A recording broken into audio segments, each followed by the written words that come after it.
अस्सलाम वालेकुम वरहमतुल्लाहि वबरकातुह।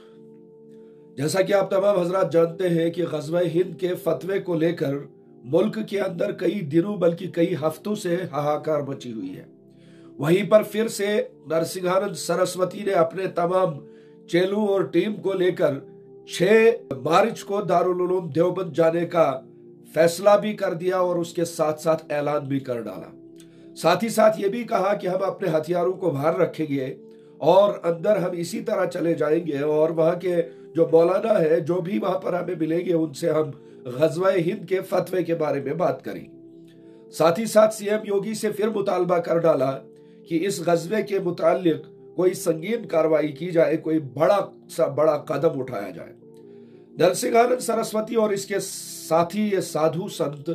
उन्हीं लोगों में से है जो इस्लाम के खिलाफ हमेशा बदजुबानी करते नजर आते हैं। मुसलमानों के खिलाफ, कुरान के खिलाफ, इस्लाम के आईन के खिलाफ हमेशा बकवास करते रहते हैं। क्या इनका दारुल उलूम देवबंद जाना, क्या इनका वहां पर उसके मुताल्लिक बात करना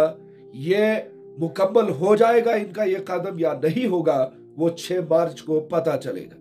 साथ ही साथ एनसीपीसीआर और नरसिंहानंद सरस्वती के पहले बयान के तहत जो आपने देखा होगा, जिसमें इस शख्स ने दारुल उलूम देवबंद पर बिल्डोजर चलाने की मांग की थी, सीएम योगी से बहुत बड़ा कदम उठाने की मांग की थी और अगर ना हो तो हिंदू खुद वहां पर जाए और दारुल उलूम को ढहा दे, तो उस मामले को लेकर कायम मकाम एसएसपी सहारनपुर ने जिला मजिस्ट्रेट को फाइल सौंप दी है और ये कह दिया है, ये आज के अखबार में छप कर आया है कि ग़ज़वा हिंद के फतवे को लेकर दारुल उलूम देवबंद पर कार्रवाई का कोई जवाज नहीं बनता। यह एक बहुत बड़ा फटकार है एनसीपीसीआर और उन लोगों के लिए जो आए दिन दारुल उलूम देवबंद को